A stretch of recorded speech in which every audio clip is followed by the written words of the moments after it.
Монгол одоо хүмүүсийн эрүүл ахуй, за дээрээс нь аюулгүй байдал талаас нь бодолцож засгийн газрын шийдвэр дөнгөцөө гарлаа. За энд өнөөдөр зарим холбогдох одоо яам хамгийн салбарын одоо сайд нарт бас чиглэлүүд өгсөн. За мөн одоо нэвтрүүлэх чадамжийг сайжруулах, интернет одоо аппаратыг бас шинжлэх зэрэг одоо үүргүүдийг бол санхүү сайд болон хууль зүйн сайд, за байгаль орчны сайд, уул уурхай хүндрэлтийн сайд миний бид бол засгийн газраас бол одоо чиглэлүүдийг өглөө. За ер нь өнөөдрийн байдлаар 81 км-ийн одоо урттайгаар одоо цуваа бол үүссэн. Нийт одоо өнөөдрийн байдлаар за 605 одоо автотеврийн хэрэгсэл одоо дэвтэрсэн юм байгаа.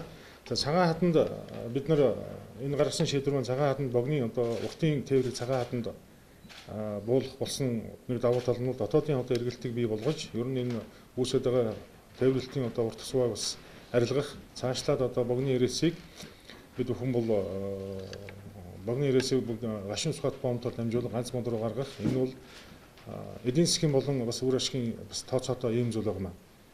Автозам дээр нэг 65 тонны даацтайгаар одоо тээвэр хийх ийм одоо хууль юутай тогтоол шийдвэртэй байдаг. За мөн шорон замаар нэг 23 км цаашаа тээвэрлэхэд даацын хязгаар бол бас тавигдахгүй. Ер нь бол 110 тонны хүртэлх хэмжээнд бол одоо нүүсээ тээвэрлээд ингээд гарах нь эдийн засгт бол бас их өрөөгөөчтэй 4 сарын хугацаанд бид 284 одоо тэрбум төгрөгийн одоо борлуулалтын орлого улсын бас борлуулалтын орлого болохоор одоо ийм урьдчилсан тооцоо бол гарч байгаа. Одоо 65 тонноор хязгаарладаг. Ер нь цаашлаад энэ урт одоо 100 хүртэлх тонны даацтай автомашин дээр нүүрснийхээ одоо даацыг нэмэгдүүлж 110 тонн хүртэлх хэмжээнд бол бас нэмж одоо ачих юм боломж угаасаа байдаг. Тэгээ энэ одоо даацын хэмжээ бол ер нь эдийн засгийн мэрэг одоо дүр зураг авчирна. 284 одоо тэрбум төгрөгийн одоо 4 сарын хугацаанд одоо борлуулалтын орлого нэмэгдэнэ.